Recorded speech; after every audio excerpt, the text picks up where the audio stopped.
it's needless to say what that will mean for BTC. So, few things to note as we wait for the markets to move. We are still stuck here.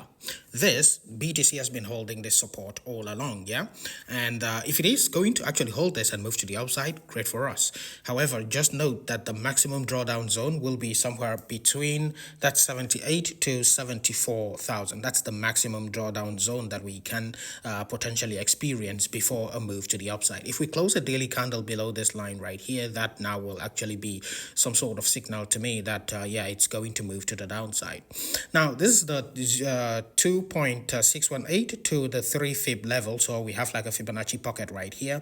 However, I was looking to find some sort of confluence around this same zone, and I noticed that on BTC CME we do actually have a CME gap around that same zone. So this right here is the CME gap between 80,000 to 77,000. So again, this now is our maximum drawdown zone. If we are to plummet, this is where I think the plummet will most likely end. Of course, assuming that we break the support right here and move to the downside. If we look at USDT dominance, let's go to USDT dominance right here real quick. Okay, USDT dominance is actually showing us something interesting. First, let's zoom out before we zoom in and see what's going on right there. Okay, so if we invert this chart like so, you will see a cup and handle pattern, yeah? So you have the cup here and the handle. Now you're having a retracement of that handle right now. That's what is going on. And the maximum drawdown zone of this correction, or say move to the upside, because this is the inverted chart, would actually be somewhere around the 5% level. That's about 10 to 14% to the upside. Again, that's the inverted chart. So let's bring it back down, bring it back like so.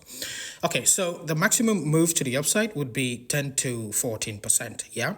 And 10 to 14% on BTC. It may not just be exactly 10 to 14% move to the downside on BTC, by the way, because USDT dominance and BTC do not really have like a one-to-one correlation. Sometimes USDT dominance will go up by 14% like so, and BTC will only go down by maybe 10 to 12%. Yeah, so it's not like exactly one-to-one. Sometimes you'll have it working one-to-one, but most of the times you will not find that one-to-one correlation. It's important to note that we have had two moves already right here. So we've had the first impulse right here, we've had the second impulse. The third move to the upside will most likely be the last one for a bigger correction to the downside. Bigger correction will mean a big pump on BTC. Big pump on BTC will mean that USDT dominance will have to fulfill the targets of this inverted cup and handle formation. So that's a very big correction that we will have to see on USDT dominance right here. We can also notice that we had a lower low right here. So it will be very difficult to make the case that this is just, you know, like a double bottom where it really actually goes to the upside and the bull market is done.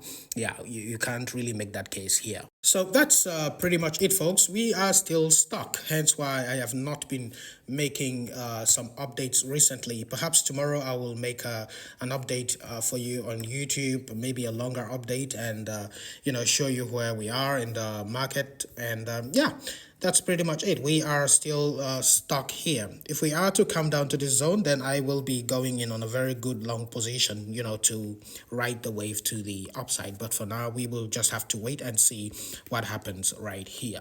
For the altcoin market, well, we are also stuck with BTC dominance. This time around, BTC dominance, not USDT dominance.